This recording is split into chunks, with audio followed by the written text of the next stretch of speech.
Tomorrow, Sunday, August 4th, we will be celebrating Founders' Day, a day that holds great significance for our nation.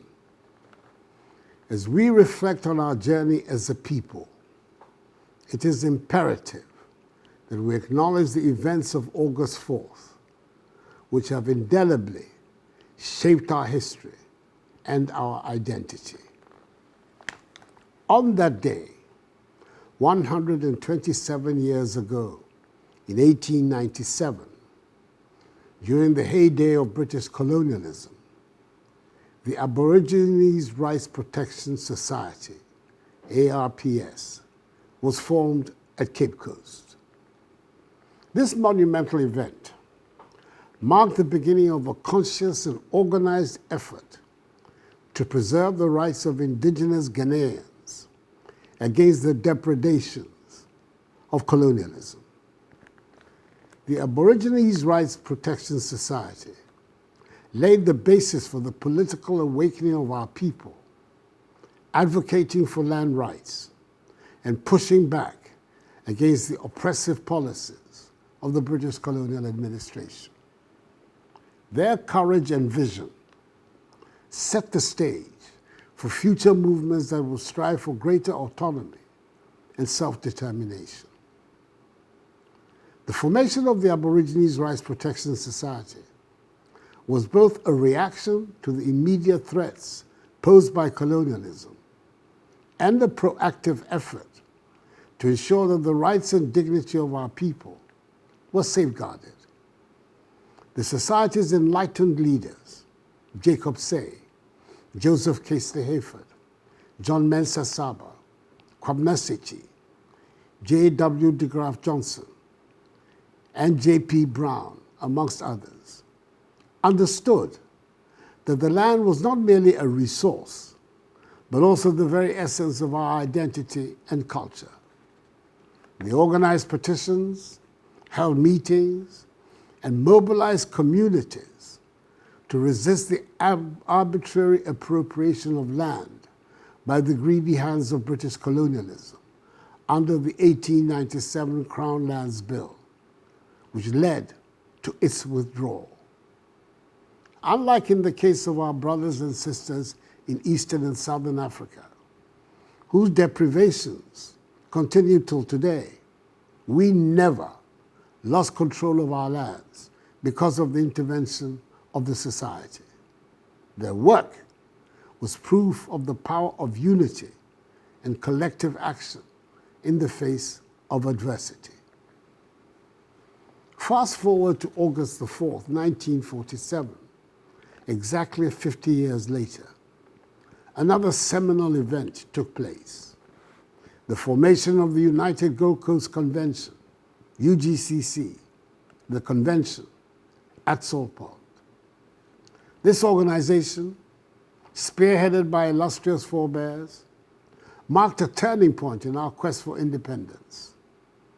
The UGCC brought together a coalition of leaders who shared a common vision of a free and prosperous Ghana. Their efforts culminated in the eventual birth of our nation as an independent state.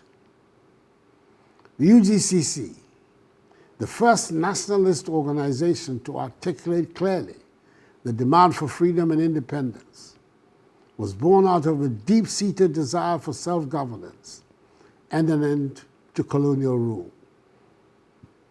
The leaders of the UGCC, the convention, George Parr Grant, Dr. J.B. Dankwa, R.S. Blay, Emmanuel Obeche-Bilamte, William Ufuriata, Edward Akufo-Addo, Ebenezer Akwaje, Kwame Nkrumah, Kwame Nkrumah, and others, recognized that true freedom could only be achieved through political action and the mobilization of the masses. They worked tirelessly to educate and inspire the people, organizing rallies and meetings to raise awareness about the need for independence. Their message resonated with Ghanaians from all walks of life, sparking a movement that would eventually lead to the liberation of our nation, encompassing the birth of the Convention People's Party, CPP, which led us on the final lap of our journey to freedom.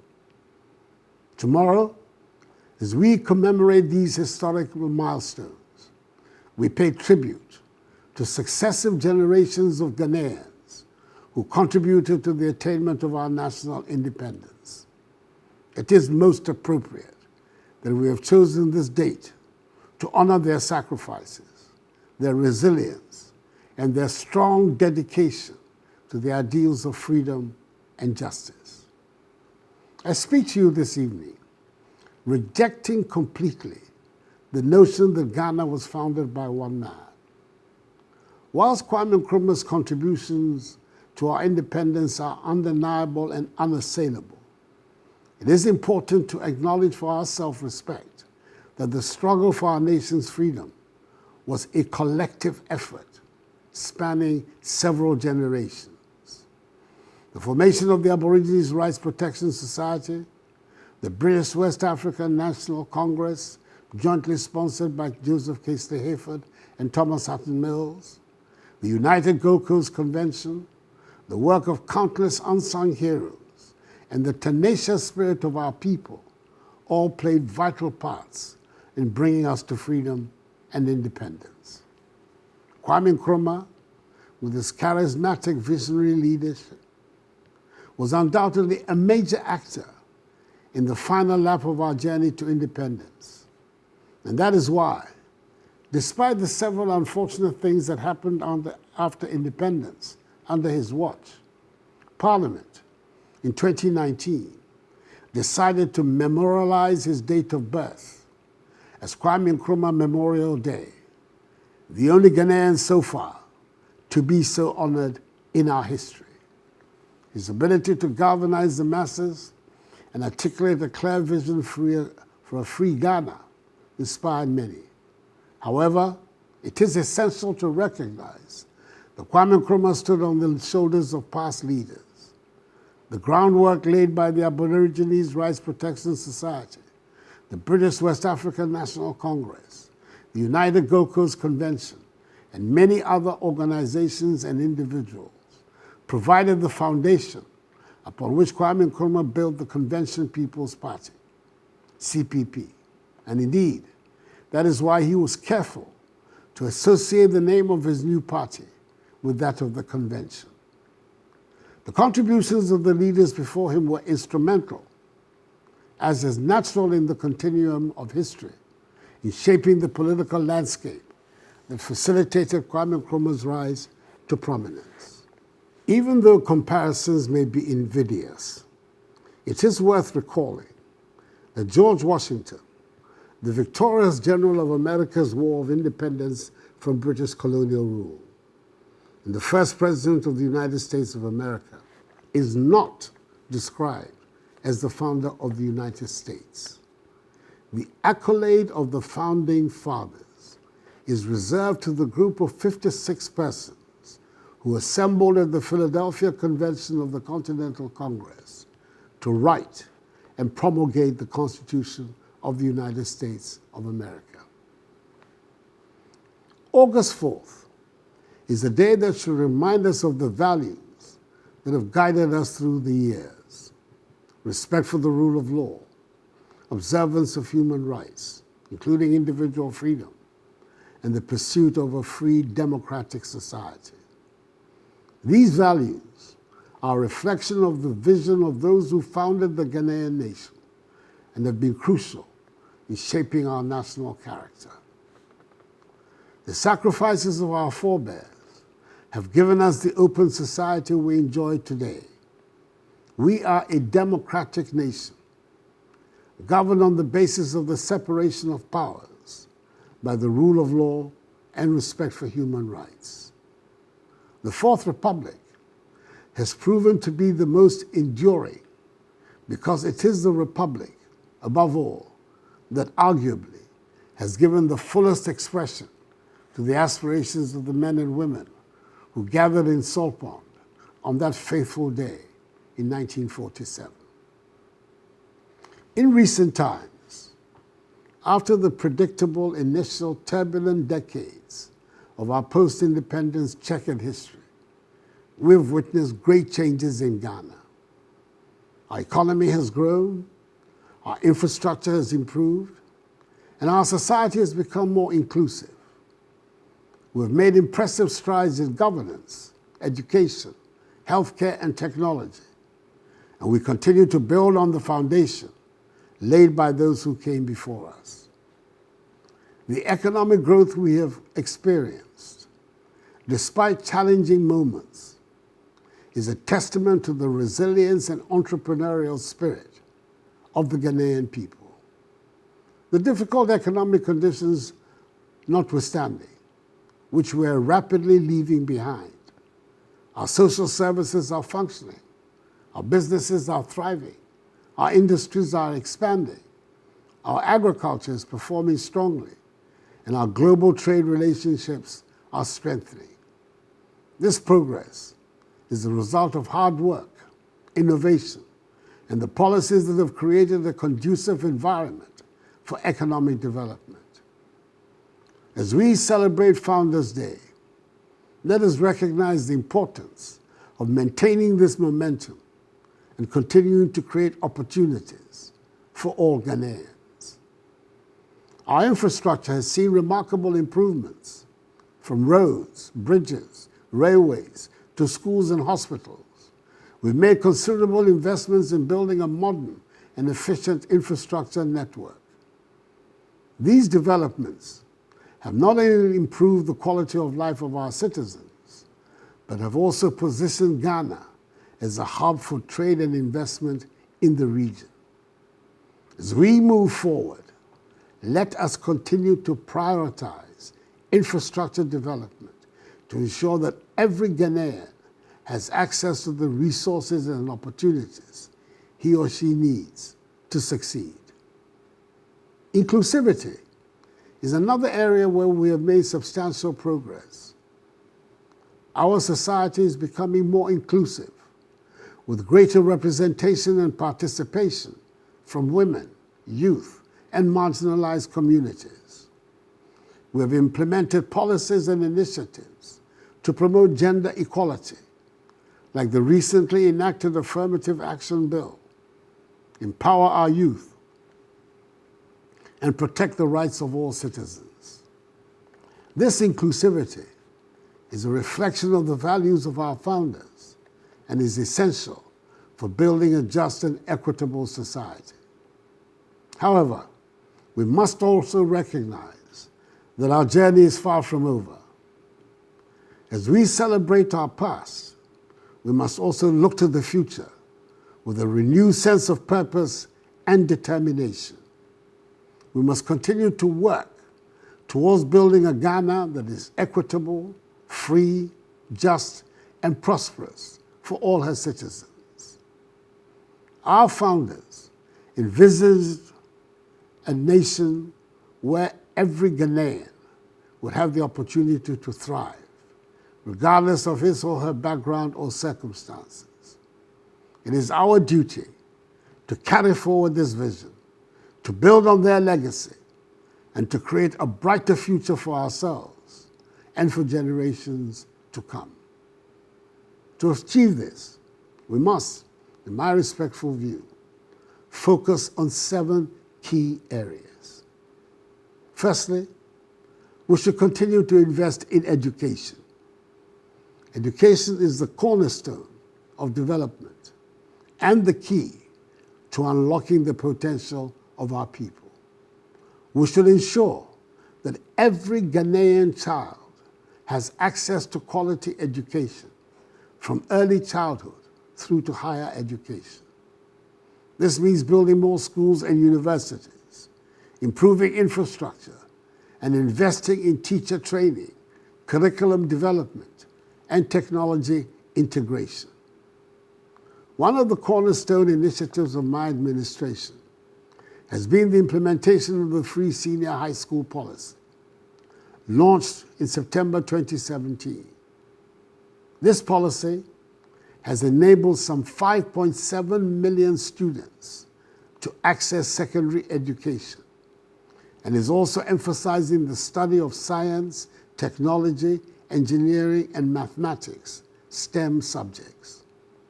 The quality of education has improved, evident in the 2023 UGCC results being the best in the history of the examination.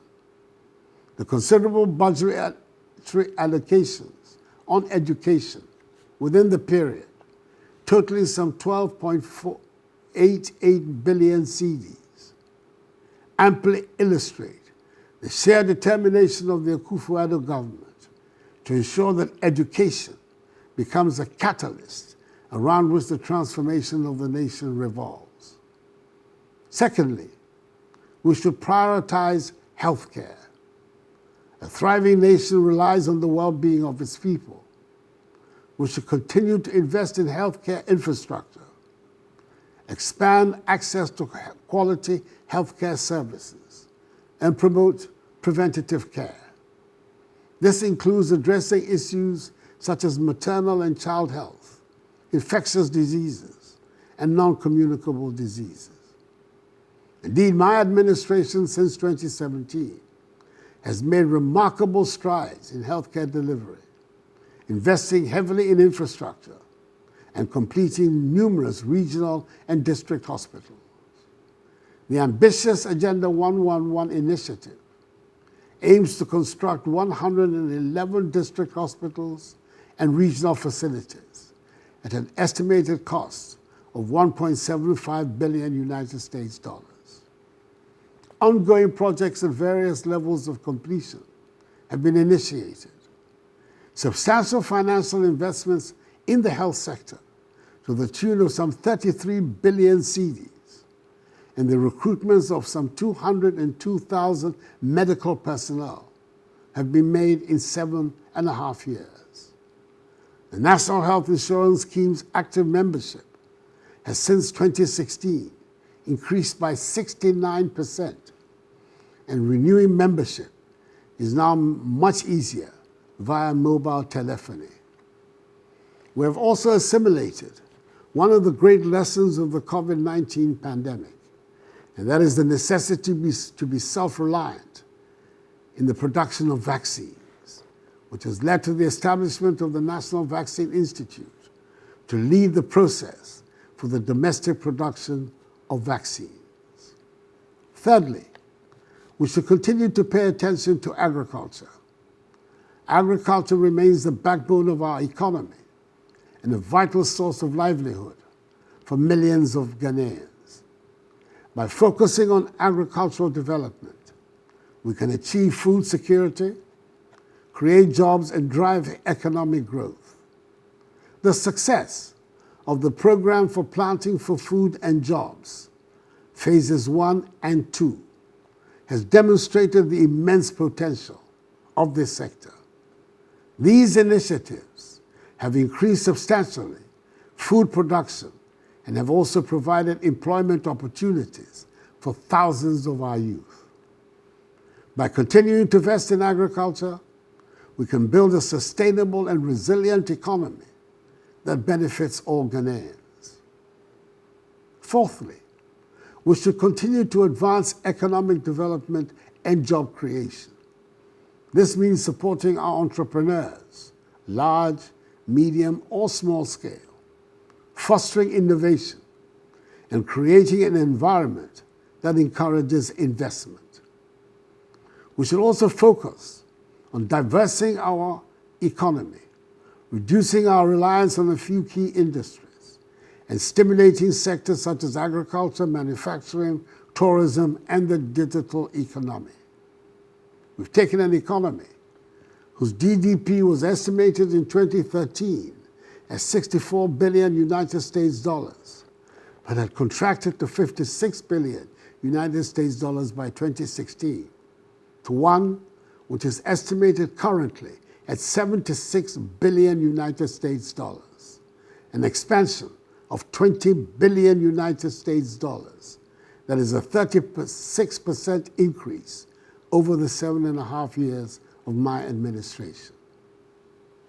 Fifthly, We should intensify the process of building strong professional security services that will not only continue to guarantee law and order and the stability of the nation, but will also help guard the nation against external threats, especially during these troubled times when the terrorist insurgency that has already engulfed the Sahelian area of our region is threatening to engulf the rest of West Africa, including the coastal states too.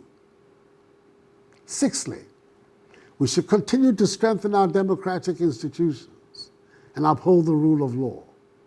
Our democracy is our greatest strength, and we must work to ensure that it remains robust and resilient. This means protecting the independence of the judiciary, encouraging transparency and accountability in public life, and safeguarding the rights and freedoms of all citizens, including their right to criticize the measures of the government of the day, even when, on virtually all occasions, the allegations of current misconduct are entirely baseless and groundless. Lastly, we should continue to advocate national unity and social cohesion. Our diversity is one of our greatest assets, and we should work to ensure that every Ghanaian feels included and valued. This means stressing dialogue and understanding, addressing issues of inequality and discrimination, and instilling a sense of national pride and identity. It is through such actions that we strengthen the unity of our nation. As we approach the upcoming elections in December, let me assure you of my government's firm determination of ensuring that they are free, fair, credible, and transparent. It is the will of the Ghanaian people, freely expressed, and not the will of any candidate or political party, however desperate for power, that will prevail. The integrity of our electoral process is paramount, and we will take all necessary steps to secure it. The law against vigilantism will be strictly applied without fear or favor, ensuring that peace and order are maintained throughout the electoral period, enabling the Ghanaian people to make their choice free of intimidation and violence. Ghana's standing as a beacon of democracy in Africa will be sustained and will continue to set an example for other nations to follow. Fellow Ghanaians, as we celebrate Founders Day, let us remember the lessons of our history. Let us honor the courage and sacrifices of those who came before us. Let us continue to revere those who fought for our freedom and for our democracy. And let us recommit ourselves to the ideals of freedom, justice, and democracy. In the spirit of our founders, let us strive to build a Ghana that is free, prosperous, and united. A Ghana where every citizen can enjoy freely the fruits of his or her labor and contribute to the progress of the nation. Happy Founders Day, and may God bless us all in our homeland Ghana and make her great and strong. I thank you for your attention.